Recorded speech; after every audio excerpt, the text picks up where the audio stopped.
Welcome to our show. This is going to be terrible. We're two friends and one kaiju Meow. hanging out, talking about whatever seems interesting at the time. Don't say we didn't warn you.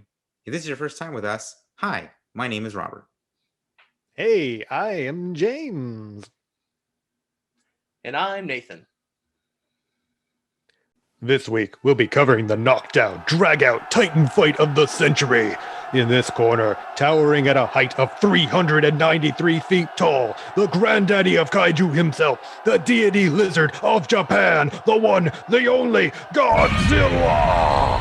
And in this corner, standing tall at 337 feet, the OG giant monster, the royal monkey of Skull Island. Put your hands together for Kong! In the words of the dearly departed Dr. Shirazawa, let them fight! Godzilla vs. Kong was released on HBO Max and theaters on March 31st, 2021. And apparently it's doing quite well both online and in the box office. But before we go into what we thought, does anyone here want to share their background with either of these two titular characters? They have quite the history. I never really was big into the whole monster fighting stuff, so I don't think I saw any sort of kaiju monster battle movie thing until Godzilla in 2014. And I'm not even entirely for sure remember correctly if I saw that or not. So I saw a Godzilla movie at some point, but yeah, this is all brand new territory for me with anything we're talking about today. Yeah, growing up, I know that I have seen a handful of the original, like, I don't know, 50s, 60s, 70s, maybe even 80s Godzillas, just because they used to be a mainstay of the Sci-Fi Channel on the weekends. So I've seen a handful of them. I don't really have a lot of distinct memories of them, but hey, whatever. Growing up as a kid, you're going to watch whatever's on because we didn't have streaming stuff at the time. Woo. So I wasn't particularly attached to them. The current Warner Brothers legendary MonsterVerse of movies, there are only 4 of them, counting Godzilla v. Kong. So I have seen all of them. I remember I did go to see the 2014 Godzilla in the theaters, and at the time I thought it was fine. I think I had the same problem a lot of people maybe did, is that it didn't seem like it had enough Godzilla in it. It had this problem of the first few times we saw Godzilla in it, it's like he's getting ready to fight a monster, and all of a sudden they would cut away to the destruction from the fight that we didn't get to watch. Now, by the end of the movie, we did get, a couple of decent fights out of it, but it was just a really weird stylistic choice. It was focusing way too much on the human characters. But then we've got the Kong Skull Island that came out a few years later in 2017. It was, I don't know, is it a period piece if you want to say it was set in the 1970s? Maybe. I'm not entirely sure on that. It feels that way. Stuff. Certainly does feel that Maybe. way. It was, I enjoyed it. The human cast it seemed like it was a bit more noticeable than the 2014 Godzilla cast. Skull Island, you had Tom Hiddleston, Brie Larson, Samuel L. Jackson, John Goodman. So a couple of beefy names there. And I enjoyed it well enough. And Godzilla, King of All Monsters in 2019, the most recent movie prior to Godzilla vs. Kong. For anybody who wasn't a big fan of 2014, this was going to be your movie, because it seemed like instead of going from Godzilla and a couple of no-name monsters, you had Godzilla and about a half a dozen or more monsters from the previous old series. So everybody got what they would have wanted. You got your Godzilla, your Mothra, your King Ghidorahs, your Rodans, a whole bunch of other names that I'm not super familiar with, and you two aren't either. Ba-boom. I probably could have made up a fake one in there and y'all wouldn't know. I wouldn't have.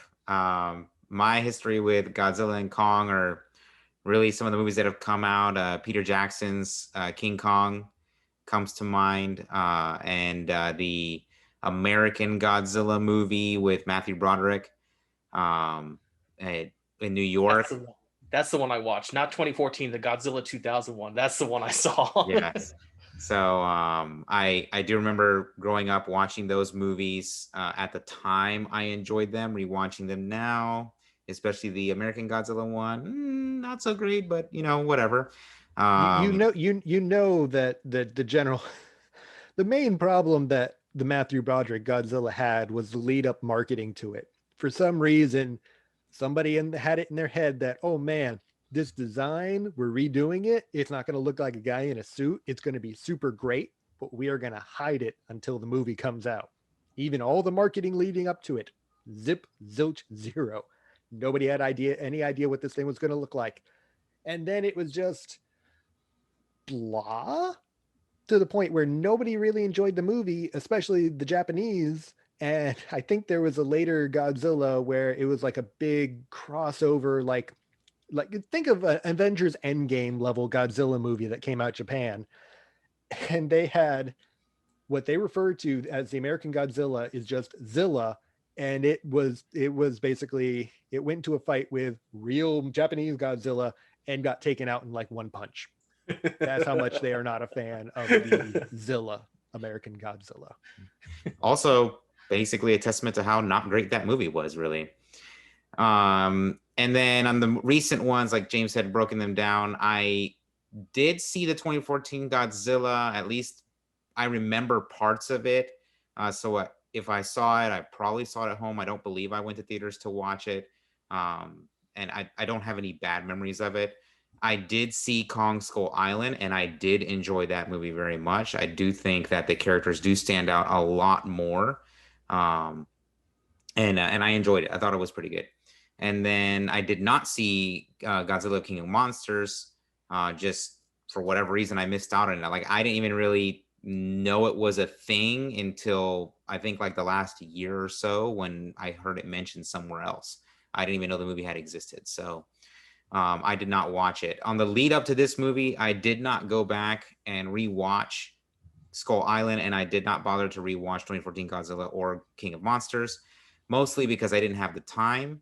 But and we'll get into it a little more in the review. It did at least give me the ability to watch this movie from the perspective of an audience member that did not watch those movies and has to enjoy this movie on its own and not as part of a series. So, all right. So then let's go ahead and start our review. Let's start where we usually do with the story.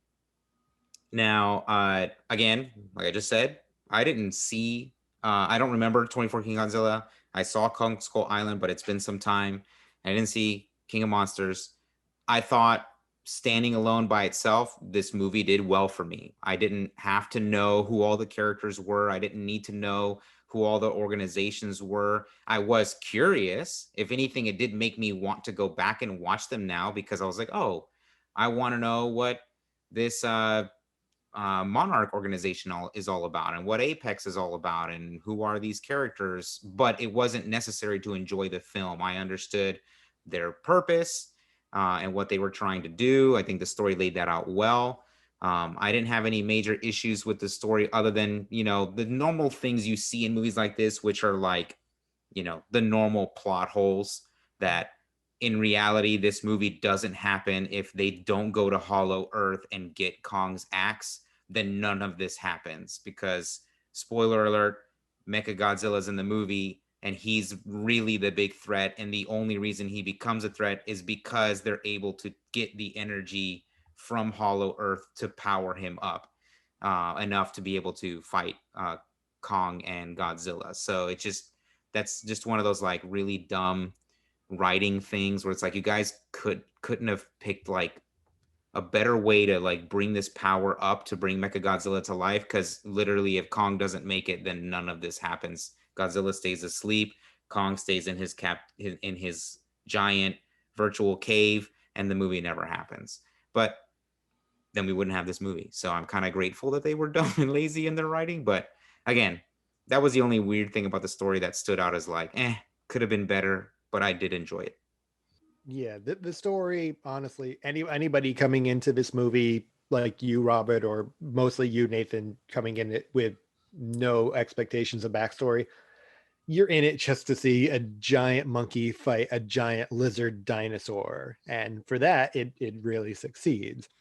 It's disappointing for me, for somebody who did take the time to watch the previous movies. At the end of King of All Monsters, it sets it up to where all these random kaijus and titans or whatever that were on this earth now, they actually had, sort of woken up, and Godzilla was the king of all of them right now because he killed the big bad for that movie. And all these giant monsters were theoretically going back to their homes and were going to start to cohabitate with humans. And that seems to have just kind of been thrown out the window with this movie, which on the one hand, again, it's Godzilla versus Kong. You get what the label is. You get what you pay for here. You get the Godzilla and Kong fighting. So maybe we didn't really need any of the follow-up from the previous movie. It's just a really weird decision. Apparently there was some stuff maybe behind the scenes, not so much to the extent of like a, Snyder cut type thing, but it looks like this movie might have been pared down a little bit. This is the shortest of all of the MonsterVerse movies, only by a few minutes, but it's a lean, mean, under 2-hour runtime. So I feel like there could have been a bit more for them to expand on with any of the other monsters that, for whatever reason, did not show up in this movie. But then again, they might have taken away a lot of the time from the main fight between these two. So you take the good and the bad. As far as Monarch, yeah, they've been around since the 2014 movie. This Apex cybernetics thing, these are wholly new for this movie. This is their first mention of them. So you're not missing anything by not having seen the previous movies. They are brand new bad guys who, from the start, gave me a really weird, like, Terminator Cyberdyne Systems vibe. Like, they had a weird little promo video towards the start of the movie that felt like the old promo video from the Terminator ride / show at Universal Studios. And the fact that by the end of the movie, we have Mechagodzilla going on a rampage on his own, which at first I thought was the AI for it taking over, but there's another convoluted explanation that the internet has come up with that I don't know, that I'll go into right now. But basically it reminded me of, oh, hey, here's some Terminators. They're not going to take over, right? Okay, yeah. So I don't know. They gave me a weird Cyberdyne system feel to it. Other than that, whatever. They're just generic bad guys.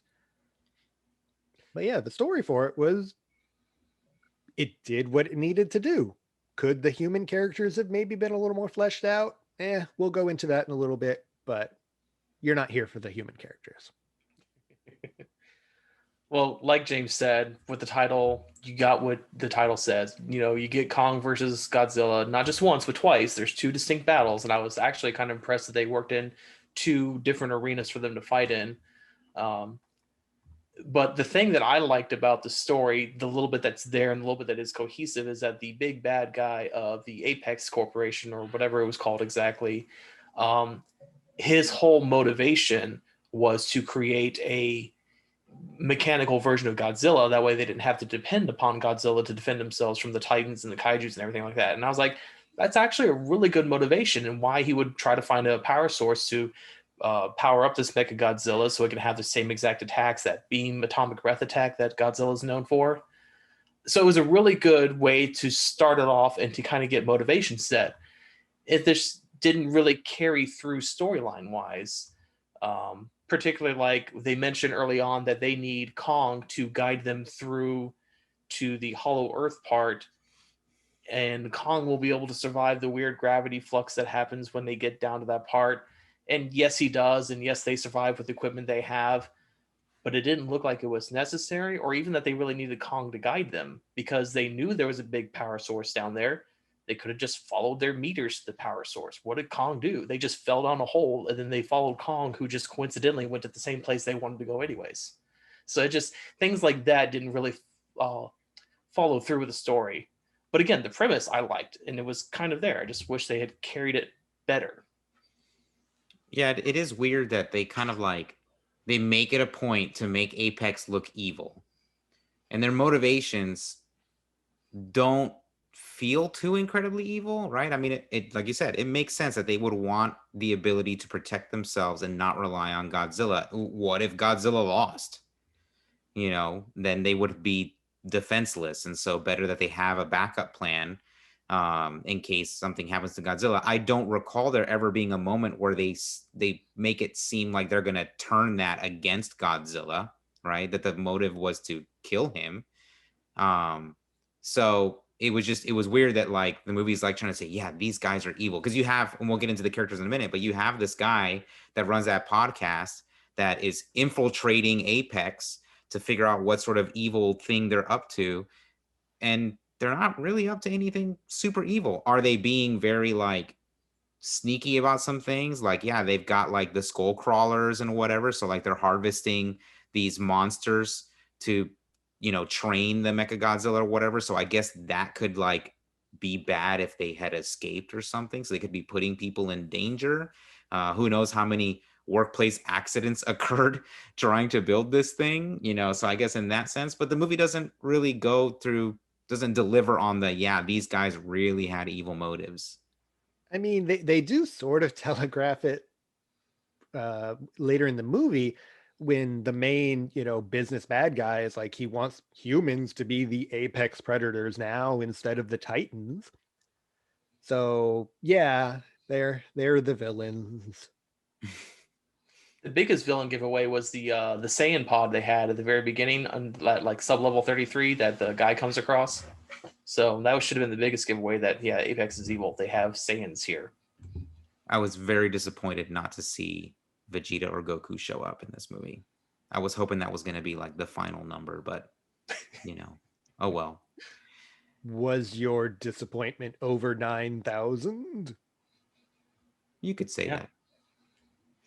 So let's move on to the cast and characters then. James, you said that they could have fleshed out better. It could have been fleshed out better. Let's run through them here real quick and let's see what we thought about each of them. So yeah, honestly, I kind of want to just group them up into you've got your Team Godzilla, you got your Team Kong, you got your villains, and then a couple of the just, I don't know, they're their characters.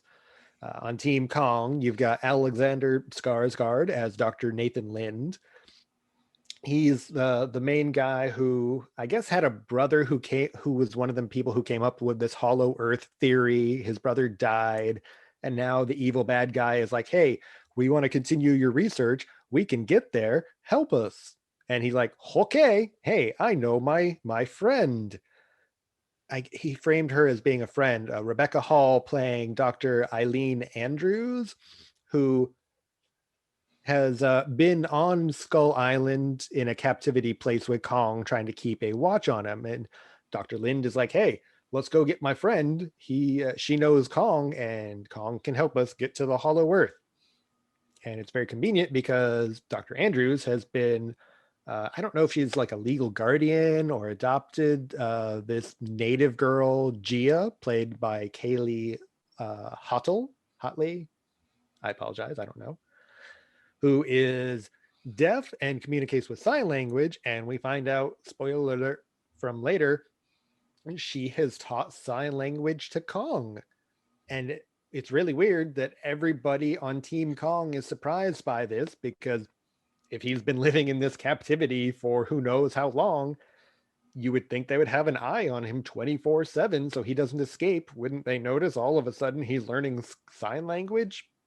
But whatever. You come to this movie for a giant monster fight, you gotta accept some plot holes and just run with it. But yeah, so you've got Team Kong. They're there to get Kong to go through to this Hollow Earth thing. I don't know. The only one that really mattered was the deaf girl Gia. She can sort of get Kong to do what she wants them to do, because she can communicate with him and the others can't. I don't know. They were fine. This movie felt more like it was a Kong sequel than it was a Godzilla, because they really give a lot more time to Kong and his whole, like, he's not the aggressor here, it's Godzilla. Godzilla only really shows up for the fights, and the fact that, I don't know, one of his main villains in Mechagodzilla is the big bad at the end. It's really weird. And speaking of Godzilla, you have Team Godzilla. You've got Millie Bobby Brown returning from the King of the Monsters movie as Madison Russell. She's the daughter of Kyle Chandler's Dr. Mark Russell, who really only shows up here as a cameo. He's only in it for like 2 scenes and really not important, which is weird after being the main human character for the previous movie, but whatever. So we have the Stranger Things girl in the movie. She helps, she's really into this podcast. Podcast? Not this podcast. No. I know. Nobody's into this podcast. Oh, sad tears. Sad tears. Anyway, she's into this podcast hosted by a guy named Bernie Hayes, played by Brian Tyree Henry, who, like Robert said, is trying to infiltrate Apex Cybernetics. And again, it's a really dumb plot point that you kind of just have to like, it's a plot hole you just have to kind of ignore.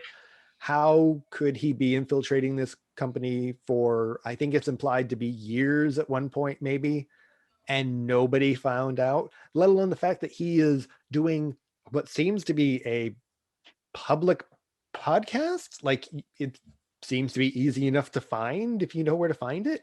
Has nobody at Apex gone, wait a minute, we've got somebody who says they're in our company doing a podcast and leaking our evil secrets. We better find them. Like what is their security team doing here? Obviously nothing. But we have the 2 of them teaming up with the other guy. Deadpool? Oh, Josh Valentine, played by Julian Denson, who is a friend of Madison. And he just kind of seems to be there as the comic relief best friend. Maybe sort of the audience surrogate character, and the fact that he's not super up on all this stuff. The only thing he really amounts to is he names Mechagodzilla. Yep. That's it. That's all he. Oh wait, no. He also pours alcohol on Mechagodzilla's control panel to short circuit him for a split second and cause everybody to win. Mm-hmm. Go Team Josh. Again, these characters don't really amount to much. And you've got the evil villains led by Walter Simmons, is the CEO of Apex Cybernetics, played by Demian Bichir. I really should have looked up some of these names before. Oh, well. Yeah, he's your typical mustache twirling, I'm drinking some scotch or whiskey or something, and I'm evil. And I'm going to get my comeuppance because my evil robot behind my back is going to kill me. Whoops. Oh, well.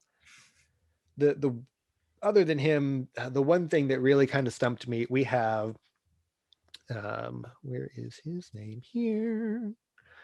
Shun Oguri playing Ren Shirazawa.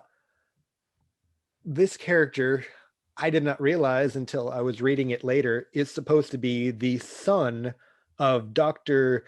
Ishiro Shirazawa, who was one of the main human characters in the previous 2 Godzilla movies.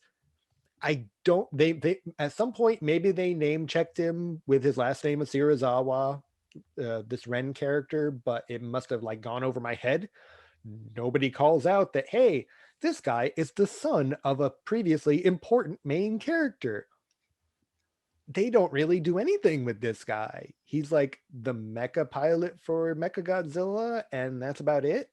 And he dies like his second time piloting it. I don't know. Again, all of these humans are kind of paper thin. You've also got a daughter of the big tech CEO guy who, again, just like all the other villains, dies being evil. She's probably not even really worth that much of a mention. The only other thing that really annoys me, during the opening credits, we see all the list of the actors that are going to be in it, and up pops Lance Reddick of Fringe fame, of Destiny fame, a guy who's a really good character actor. And I'm like, okay, neat. What's he going to do? he has like one line and he is in 2 scenes. That's it. I wanted more Lance Reddick. Out of any of them, why not give us more Lance Reddick? Again, when I looked this up later, apparently he had more stuff going on that kind of got, left on the editing table, which again, we don't need to Snyder cut this. We don't need a larger version of Godzilla versus Kong, but this one kind of really irked me, I think that about does it for most of the named characters.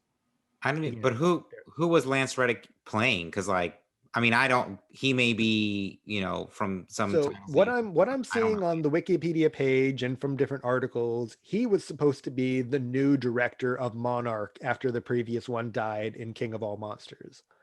As opposed to they sort of imply in this movie that it might be Kyle Chandler's Dr. Mark Russell is the new director.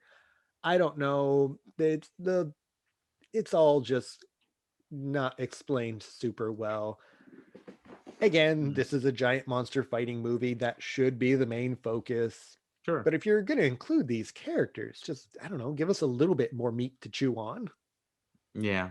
Um, the characters are not all that great or influential in the movie. If the people watching Kong were half as smart as they claim to be, they would have known that Kong could communicate in sign language, and they could have just asked him themselves what they needed to do, making the little girl irrelevant. Um, and then this Josh character, like I remember seeing him at first, and I was like, "Oh, that's that kid from Deadpool," uh, and just seeing him just be comic relief, but just kind of like, but just like a really dumb kind of character, like clueless and not knowing what's going on, just kind of felt like a waste of a character. Most of these characters feel wasted anyway.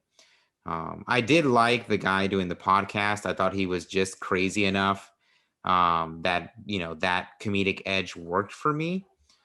So I didn't have any issues with him, but nobody in this movie stands out. I Like we've been repeating, you came here for one thing. You came to see Godzilla and Kong duke it out, and so the human characters don't matter. It just feels weird though that you get a lot of these pretty big name people to show up for this film and don't really give them any real things to do. So, I well, do want to point out that everything we've been saying has been about the characters and not the cast. I think all the actors and actresses have done a good job portraying the characters they were playing, and they didn't mess up anything. It was just, I don't want to say poor direction, but just lack of direction for the development of their characters, which again, that was not the point of this movie. So even though we didn't like the fact that the characters weren't very fleshed out, didn't seem very realistic, had a whole bunch of plot holes and everything, that was just on the writing, which again was not the point of the film. yeah, thanks for pointing that out, Nathan, because yeah, we don't have any issues with the cast. I think too, everybody did an amazing job.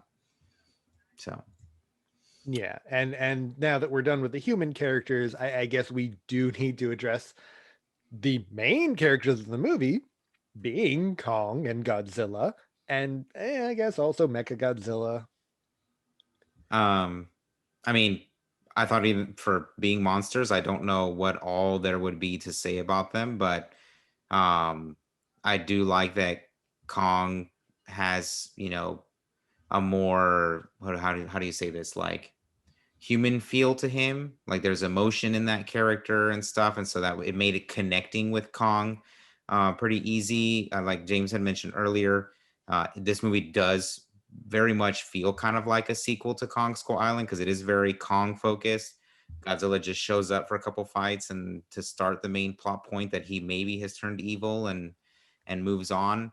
But I do like that opposite the human, character of Kong, human like character of Kong, Godzilla embodies, that king of monsters title. He is a monster, mostly brainless, just wants to destroy whatever is bigger and potentially bigger and badder than he is. I say mostly brainless in the sense that he doesn't show any sort of emotion or anything other than just pure rage and anger at whatever other Titan is walking around that poses a threat to his rule. And I thought that was at least a good dynamic to have between these two characters. One that the audience, being human, will identify with versus the threat in Godzilla, the monster. And then Mechagodzilla is pretty short-lived, so I don't really have anything to say other than that he looked pretty cool. But there wasn't anything there. Like he ends up turning evil because they use the brain of whatever monster or skull or leftover tissue from whatever monster from King of Monsters to help control this giant body. And of course, the brain comes back to life and takes over the Mechagodzilla body, tries to kill Kong, and Godzilla, spoiler alert, fails. So not much to say there for Mechagodzilla other than that he looked pretty darn cool. Yeah, I imagine we'll probably have to talk actually more about these three big dudes when we like break down their fights, because we're gonna have to go over the fights. That's the main thing people are here for. And honestly, there's only the three fights, so we're totally gonna have to cover those here in a little bit. I do kind of want to point out that because it felt so much like a Kong 2 movie, as I was watching it, I was kind of hoping they would flesh out showing why Godzilla was now all of a sudden sort of attacking the humans directly. Because it seemed the way it was presented to me and the way I received it was that he was kind of defending humans from other Titans, not directly attacking the humans. And so I kind of wish they had shown some scenes where Godzilla was seeing pollution just being dumped into the ocean, and so he would destroy the facility that was making the pollution, and just kind of get some more motivation behind him why he was all of a sudden attacking the humans directly at Pensacola and then Hong Kong later on. They could even done some things like where at one of the manufacturing plants for the robots, there was like this really loud, keening, annoying sound that just got amplified through the water and really irritated him. That way, it wasn't as monstrous and emotionless. But after hearing Robert's explanation, I guess he kind of did need to be emotionless. That way the audience wasn't necessarily rooting for both of them, but one or the other. So you have the Godzilla fans are going to root for Godzilla, and then pretty much everybody else is going to be, like funneled into rooting for King Kong because of him being more relatable to human emotions and everything like that. So again, just hearing Robert explain that way, it's like, yeah, I was wrong. You've got all these Mechagodzilla parts that are driving Godzilla crazy. It's almost like Godzilla senses tingling. Rah!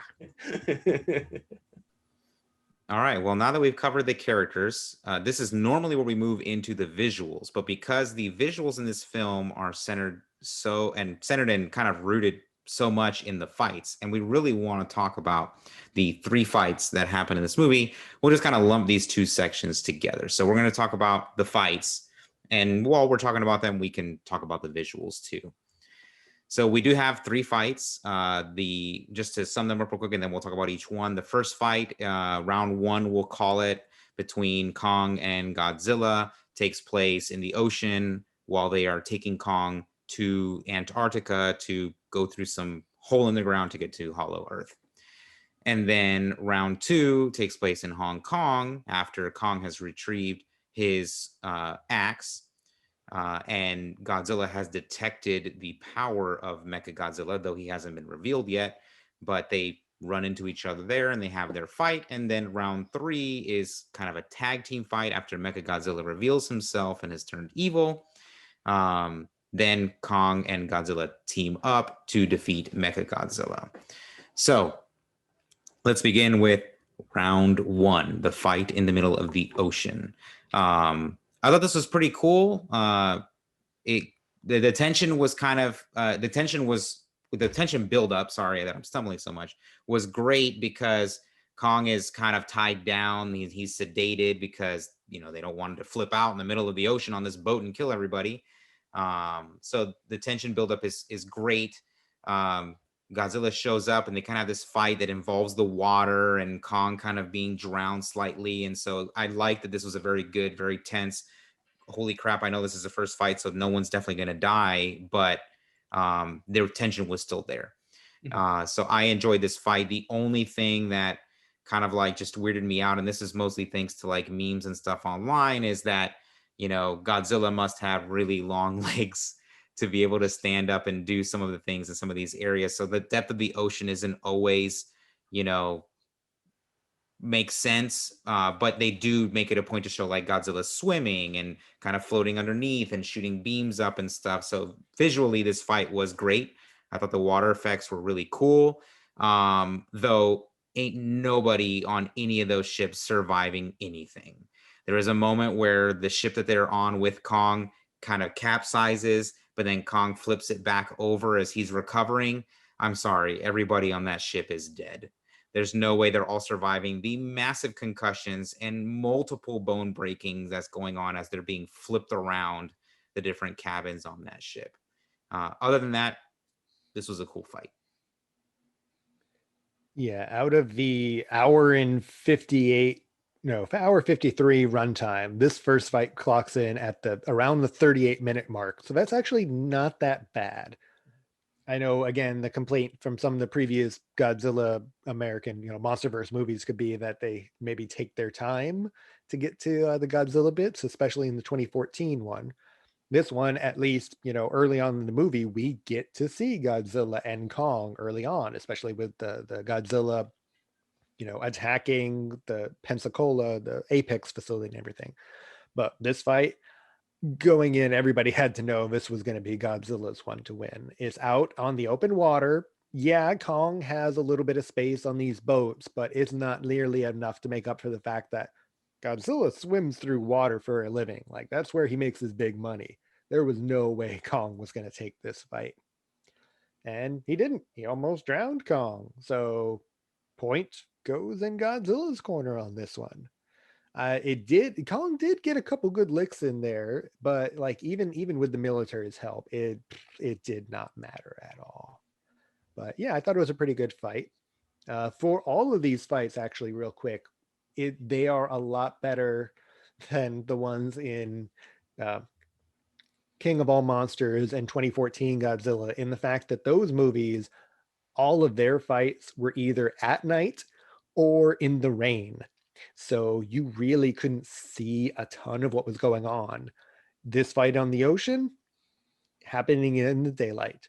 The only fight that's at night during this movie, when we get to it in Hong Kong here in a little bit, it's maybe at night, but it's in a very bright neon lit cityscape. So you can still see everything that's going on, which is great. And then the final fight, when we get to it, it happens like just as the sun is coming up. So you can see all three of the main competitors, and it is really awesome to be able to see what is going on in a giant kaiju battling movie. So points for the movie on that. But yeah, I don't got anything else to say on this round one fight. Yeah, I just got to reiterate how visually stunning this first fight was. Like, I wasn't really expecting a fight to look as good as it did, especially with them being on the water, with all the water effects on Kong and on Godzilla, with the water just dripping off of them and everything. It made me weep for the fact that we have watched the Last Airbender movie with the terrible water effects, But I do want to point out two things I wish they had done.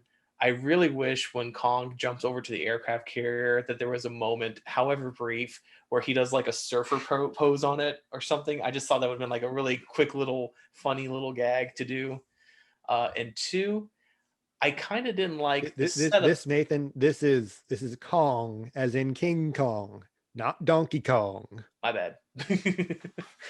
And two, I didn't really like the setup for the fight because they mentioned that they are purposely avoiding all of Godzilla's regular like prowling routes. That way they don't happenstance across him. And then later on, when they're trying to get Godzilla to stop attacking, the doctor guy, Lind. Dr. Lind is like, oh, shut off all the power. That way Godzilla will see us as surrendering and that we're dead or whatever. And I get that. It's a plot hole that doesn't really work out well, but it works. But the captain responds, or the admiral responds, this better work. I think what would have sold that a little bit better is if they mention we're avoiding all the prowling routes that Godzilla normally does. And then, oh no, why is Godzilla here? And then you could have somebody be like, oh, well, we decided it was taking too long to go around, so we set a different course to go straight to Antarctica. And that's when everybody's like, no, you don't do that because now Godzilla sees Kong as he prowls these waters or whatever. And then when the captain says, oh, this better work, and that way Dr. Lin could kind of be like, well, taking the short route didn't work either. So I don't know. Again, just chalk it up to Godzilla senses tingling.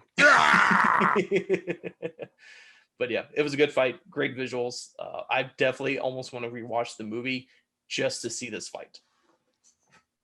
Someone should make, maybe not a Snyder cut, but make a fight cut. That's just all of the monster parts. I'm pretty sure you can probably find that on YouTube now.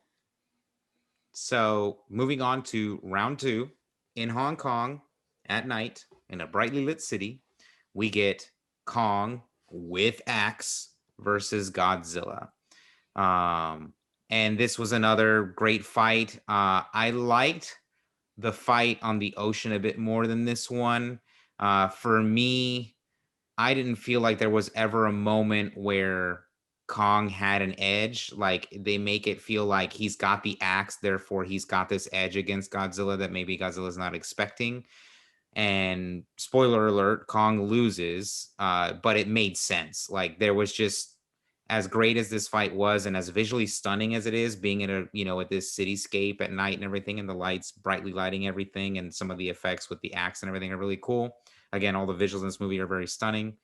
It just didn't feel like, it felt like Kong was basically walking into, it's like bringing a knife to a gunfight, bringing an axe to a kaiju, a laser spitting kaiju fight. Like, he was very, very ill prepared for this battle and clearly was at a disadvantage because Godzilla was just way too powerful. So while the fight was great, I think they could have done maybe a little better to make it feel a bit more even, but then reveal an edge that Godzilla had over Kong. It's really weird how the movie treats this second fight. Like, I enjoyed the second fight. You had, Kong jumping around from building to building to try to outmaneuver Godzilla, trying to use that to his maneuverability as an advantage. Because let's face it, Godzilla's just this big, beefy lizard guy. He ain't got the, swinging momentum that Kong has from the jungles. But the fight felt weird in the sense of, like, you had the human character, Dr. Lind, practically winking towards the camera and going, round 2 goes to Kong, after Kong takes the axe to, I think it was Godzilla's leg, maybe? Yeah. And it looked like, oh, I guess the fight's over. Then I think we had a brief scene with Team Godzilla and some robot stuff. I don't remember, whatever. It ultimately didn't matter. And all of a sudden, we're back in the fight. Godzilla takes the axe out of his leg, and it's like, okay, I guess this is round 2.5. Maybe it's not over.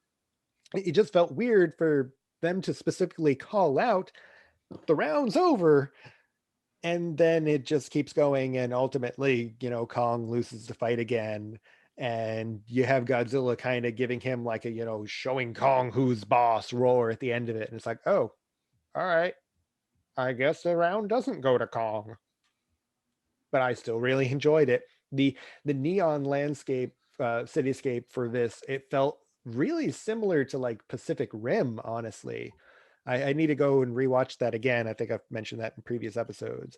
But so that was kind of neat. Maybe, I don't know that it was an intentional callback to it, but hey, it worked in that movie, so it worked here too. But yeah, I enjoyed the second fight. I got nothing. Sorry. Like Kong, you got nothing against Godzilla. Anyway, so then we have round 3. Mechagodzilla is awakened, turned evil, and is now owning Godzilla mysteriously because, like, while Mechagodzilla looks great, he doesn't look stronger than Godzilla, and he's basically powered by the same power that Godzilla uses. This is something that was real confusing about this Hollow Earth power thing for me, is that, it's powering Kong's axe. Kong's axe is basically made out of a Godzilla, spine scale spike thingy. So, and the energy looks exactly like Godzilla's energy beam. So technically he's powered by the same power that Godzilla has, so why would he necessarily be any stronger? But whatever. Movies gotta have something happen to entertain people. So the fight between the two was good. It was interesting to at least see someone have a one up on Godzilla, though I felt like it was a little too much of a one up. Then they resurrect Kong, and what I felt was kind of just a little bit cheesy, but whatever. They bring Kong back to life because, spoiler alert, he does technically die, or is at least Well, no, his dying. his heart rate goes really low. I don't think he ever actually died. They just, use their weird hovercraft heave things as a giant defibrillator. Yeah, but I think they do make a line. They do. There is a line that if they don't act quickly, he will die. So then he didn't die. That's why I said almost. Correct. Mm. But anyway, Kong comes back, teams up with Godzilla to defeat Mechagodzilla. I think the thing that I appreciated most from this fight that leads into how the relationship between Kong and Godzilla ends at the end of the movie is that we do get Kong delivering the killing blow against Mechagodzilla, which I thought was a really, really cool visual of him just kind of snapping the head off and just holding it up and roaring like, yeah, I've defeated you.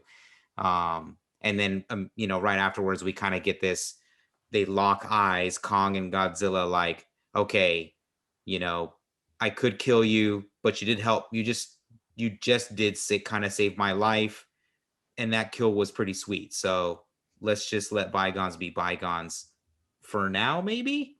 We'll see. I don't know. But I did like that Kong was able to get the killing blow after having lost the first 2 rounds. It felt like the whole, like, I don't know, a pity shot. Like, oh well, you showed up. Here you go. Get the final kill in. But yeah, when this third fight started and it was just Mechagodzilla on Godzilla, one of the things I wrote down that was fun was you had Godzilla, as soon as he sees the mecha, do this giant roar, and it just felt to me like he's saying, "Oh hell no! Get my lawyer on the phone. I'm suing for copyright infringement."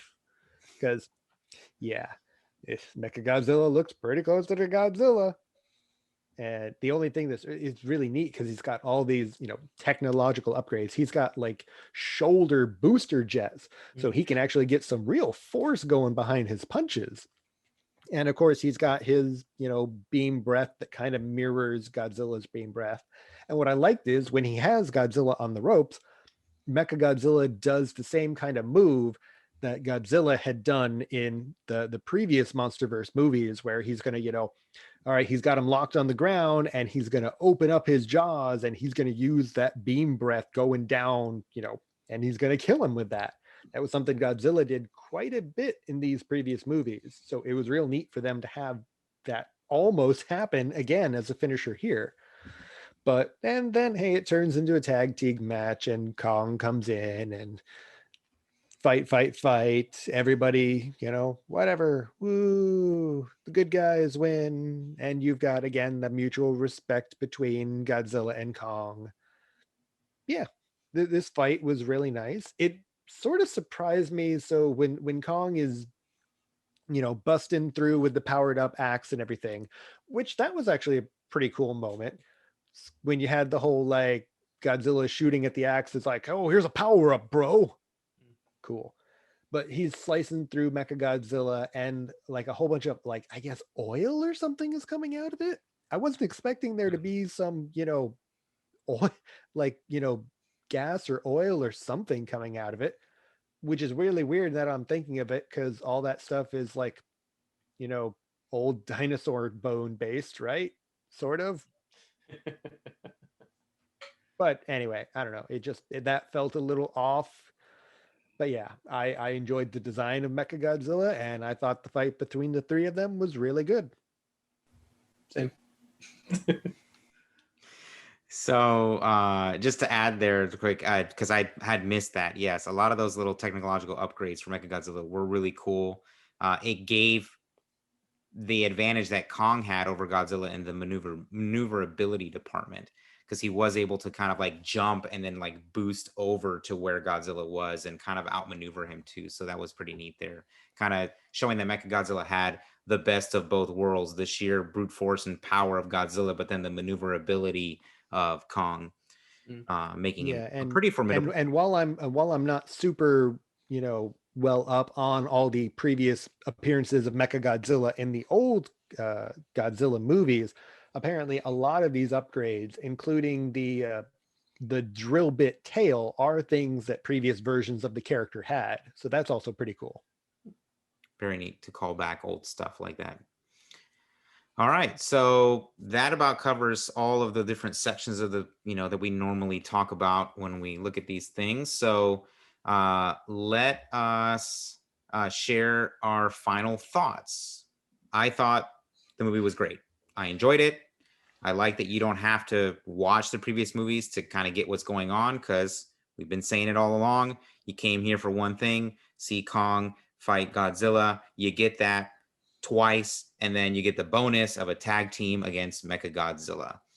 So I thoroughly enjoyed this movie. I may actually watch it again here pretty soon, if only because I'm just for some reason finding it difficult to remember parts. I don't think that's a dig against the movie. I think it's just there was so much there to absorb that I just tuned into the fight and skipped the rest. And I want to see those fights again. So I may find some guide to skip over all the human parts and at least see these two titans duke it out again, because that was very, very enjoyable. I give this movie 2 thumbs up. Again, you go 38 minutes in for the first fight. The second fight is about 83 minutes in. And honestly, if you're already 83 minutes in, there's only like, I don't know what, 20 minutes after that. So just watch the rest of the movie because it'll go right into round 3, which is at 92 minutes in. You're welcome. Yeah, so if you've been vaccinated, go to the theaters, get a big old tub of popcorn, a big old like 96-ounce cola, and just turn your brain off and enjoy a big old fight between two big monsters. And if you haven't been vaccinated yet, stay at home, get it on HBO Max with no additional fees, Disney Plus, and do the same thing. Get your big old tub of popcorn, get your 96-ounce cola, and just turn your brain off and enjoy it. It's a great movie. It was a great fun ride. Plenty of plot holes that were like bulldozed over with some tropes. But I mean, again, we didn't come here for like good storytelling. We came here to watch Big Monkey versus Big Lizard. Do that. And hey, if you're watching it at home, you got the advantage of when you get halfway through that 96-ounce soda, you can pause it and use the restroom and not miss anything. Oh, yeah. Although if you time it right in between the fights, missing the human scenes in a theater, you're not going to miss that much anyway. But yeah, I really enjoyed this. It's probably my favorite out of the 4 MonsterVerse movies. As of right now, I don't think there are any current plans to do any more. The ending does leave it open to where Kong is now living inside the Hollow Earth and Monarch has a station there. So Team Kong is there with him. So it could open up to more. There could be more Titans that are there because Hollow Earth seems really freaking huge. So there's room for more. There are a ton more classic kaiju monsters from the original Godzilla run that they could reintroduce for this new MonsterVerse stuff. Honestly, though, they maybe don't really need to do any more. Like if this was going to be the capstone of it, they completed their objective of reintroducing these characters and having them come together in a pretty good versus movie. Then again, when your pedigree of versus movie come down to Batman v Superman, Aliens versus Predator, Freddy versus Jason, uh, I'm sure there's a lot more that are not super great that I can't remember. The only versus movie that comes to mind that's really good, it's not really a versus movie. Scott Pilgrim versus the World. Technically counts. It's got verses in the title. But yeah, this movie in a nice breezy under 2-hour runtime accomplishes what it wants to do, as opposed to say the Joss Whedon Justice League in its 2-hour runtime didn't really accomplish what it needed to do. But I think we've talked enough about Justice League and seen enough about Justice League in the last few weeks. So yeah, I would highly recommend Godzilla versus Kong. Like Robert said, even if you haven't watched the previous ones and are not super knowledgeable about it, if you just want to turn your brain off and watch two giant CGI monsters fight, go at it. I just kind of wish that maybe Kong had not gotten the short end of the stick when it came to the fights. He got some good licks in, but come on, you're going to have a water fight. You know, it's not going to go in his favor. Yeah, I don't know. Good movie. All right. So, with the conclusion of our review, we'll move into a section we call Terrible Times, where we share what we've been into over since our last episode. So, I have I heard a while back about the Amazon show Invincible having come out recently, and I didn't really put much stock into it. I heard about it, but it wasn't anything that necessarily piqued my interest.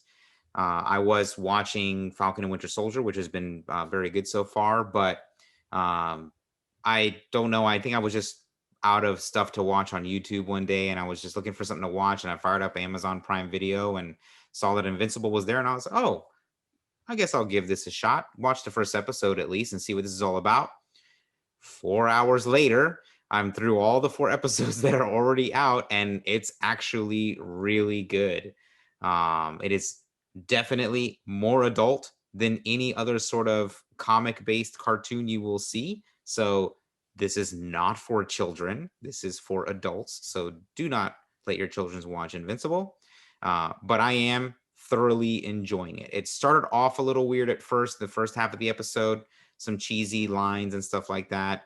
A lot of rip-offs from other comic book characters. Like you've got a clear Superman, Batman, Wonder Woman, Aquaman, Martian Manhunter, Flash rip-offs in some of the characters that start, but then things happen that make those characters irrelevant and you kind of move on quickly. So it was a really good way to kind of be like, this feels like all other type of comic book cartoons. And then it's like, oh, blank, it's not. So All right. I Well, would now definitely recommend. first off, Nathan, do you care about spoilers for this? I have no idea what Invincible is, and I don't have Amazon Prime Video, so nope, don't care about spoilers. Okay. Yeah, Robert, go ahead. What happens to this faux Justice League? They all die brutally, like rated R, head smashing, decapitating, blood all over the place brutally. Don't let your kids watch Invincible. But it is great. I am definitely enjoying it. It's giving me The Boys vibes, which is also an Amazon show. Very adult, centered around superheroes doing killing each other in very grotesque way, not very grotesque, but very brutal ways. So it feels a lot like that, just minus the boys characters of that show. Just imagine the soups not really caring who gets hurt sometimes and people getting caught in the crossfire and being blown to bits pretty quite often. But it's really good, and I don't enjoy it for that. The story is actually getting really good. So I definitely recommend checking out. If you've got Amazon Prime, check out Invincible. Yeah, years ago, I had actually started reading the comics for Invincible. It's based on a comic series that has finished its run. So all of it's out there if anybody wanted to go read I want to say, I think it was 144 issues, 145, somewhere around that mark. But the main character's name is Mark. Anyway, I had read about half of its run maybe 10 years ago and then just lost track of it because I wasn't reading single issues of comics, brand new at the time. But this last couple months, when I knew that the Amazon thing was finally going to be coming out in my library, I had rented digitally and read through all the 140 plus issues of it. So it's kind of fresh in my mind and it's interesting watching it. The whole, again, spoilers, Nathan, the dad being a villain is something that's not really introduced into until about maybe, I think it's the 8th or 10th issue, somewhere around there. So it was kind of interesting that they moved this up to being the end of the premiere. And now we're going through the rest of this season until, eventually they will address it. slight spoiler there, I guess. But you kind of I imagine, Robert, you understand that there's going to be a confrontation between the two. You've even seen it in the trailers that there's going to be a confrontation between Mark and his father Omni-Man. Mm-hmm. And that's going to be fun. You'll probably enjoy that. I need to look it up again. I don't remember if this is supposed to be an 8 episode or a 10 episode season, but if it's 8, that means they've gone through 4 episodes now, so they're halfway there. I've also watched it, so it was enjoyable. And yeah, they kind of, some of the things they follow the comics pretty close. A lot of the things they move around, I guess, to again be better structured for the TV format. And they've got a pretty good voice cast there. They've got J.K. Simmons as Omni-Man, who even in the comics run basically looks like a jacked up J.K. Simmons. Honestly, it looks like his J. Jonah Jameson. They've got, I always forget his name. Stephen Yeun playing Mark. Stephen Yeun from Walking Dead, which is interesting because the comics creator for this, Robert Kirkman, also created The Walking Dead. Mm-hmm. So there are a lot of characters. There are a lot of actors in The Walking Dead that show up as voice cast for this show. Yeah, fun fact. I think all of the faux Justice League, the Guardians of the Globe, as they're called on the show, that die in that first episode are voiced by Walking Dead characters, actors. So I guess that's pretty cool. I haven't been keeping up with Walking Dead in years, but hey, cool. More Robert Kirkman stuff. But yeah, Invincible is worth a watch. Just like Robert said, it's not for kids, even if it's animated. Not everything that's animated is for kids. But so this last couple of weeks, my wife and I have watched something on Hulu. I think it's actually a BBC production, but it was on Hulu, called Staged. It stars David Tennant, who most people might know as being the 10th Doctor of Doctor Who, and Michael Sheen. I actually don't really know much of what he's in. But the two of them had starred in the Neil Gaiman Great Omens adaptation on Amazon, and apparently they became really good friends in that. And the pandemic hit. And so they decided, well, we're bored of, being stuck at home during this pandemic. We should do something together. And what they did is produce this series through their webcams, through, phone cameras, through whatever else they had, all, sequestered in their own homes. And they did a little comedy about the premises. They were going to be in some West End London show that obviously got canceled because of the COVID pandemic. And the main director and writer of the show is trying to get them to at least, practice during the pandemic so that they can be ready for when, stage opens back up. Great. They're playing, hyper, they're playing fake versions of themselves to make it a bit more of a comedy. And it is very entertaining. I'll just say that much. There are 2 series together. It's 14 episodes. The second series kind of does a little meta thing where it treats the first series as being like an actual show, but it's really hard to explain. Just go watch it. They're like half-hour episodes, 14 episodes. Go watch it. Well, what if you don't have Amazon Prime Video? What if you don't have Hulu subscriptions? Well, I've been watching this YouTube channel, which if you're watching this, you probably have access to YouTube, plus it's free. And it's for kids. Can be for kids, but they might not enjoy it as much. Anyways, it's called Technology Connections. And you got this nerdy guy going through technology for the past 40, 50 years. One episode I just watched this morning, he was talking about the difference between DVD plus R and DVD -R, and why there was this whole fiasco between these two technologies. And it was really interesting learning history that I lived through, but had no idea what was going on about with it. Spoiler alert, basically Sony is a bunch of dicks. But he covers so many things. I've seen an episode where he talks about air conditioning units and whether it's the standard house split unit ones, or if it's a window mount, or if it's one of the newer styles, the free roaming around ones that are on wheels, and you just kind of hook a hose out to the side, and uh, positive pluses and minuses of the two, why they're good, why they're bad, and stuff like that. And he just goes into a lot of depth and explains everything that I think is pretty easy to follow along. I can't really say that for sure because Jessica hasn't watched any episodes, and that's a very bad thing to say, so I apologize for that. Point being, great show, very educational. Hopefully your kids are into it if they're into engineering and math and that kind of stuff. He's got a great personality listening to him talk about these things, because he does come across as very knowledgeable, and that he knows what he's talking about. And instead of just trying to fumble his way through it, just being like, oh, just trust me, it's better. He actually goes into the nitty gritty and shows you diagrams or takes things apart. He did one episode to talk about dishwashers and why the little dishwashing packets aren't the best thing to use on their own. And then he actually had an old dishwasher that he like ripped apart and put plexiglass up so you could see it while it's running. That was really cool. So he does a lot of work to it to get it going. And it just, like I said, very educational. And I love hearing about how things work that I use every day and just really never thought about how they work. All right. Well, that concludes our review and terrible times. Thanks for joining us this week for our review of Godzilla vs. Kong.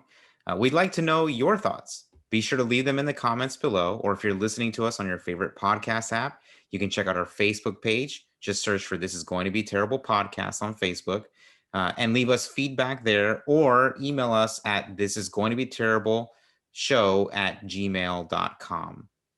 No matter what, feel free to give us a like, subscribe, hit a bell, leave us a review, shout it from the rooftops, whatever you like. We appreciate feedback from you, our audience.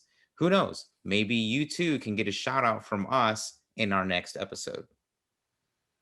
Insert not available comment here because none of y'all wanted to leave us comments. What are y'all, chicken?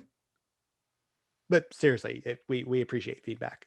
We do this for you, our audience, not just because we're bored during a pandemic. We might be a little bored. Thanks again for joining us. We'll catch you in the next one. Later. Be good to each other out there.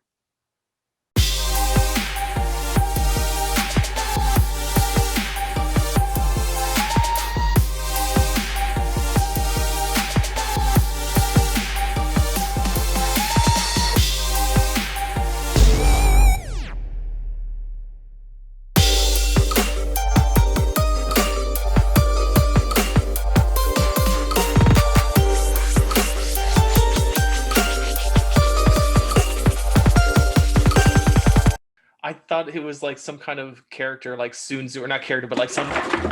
Goodbye, Alduin.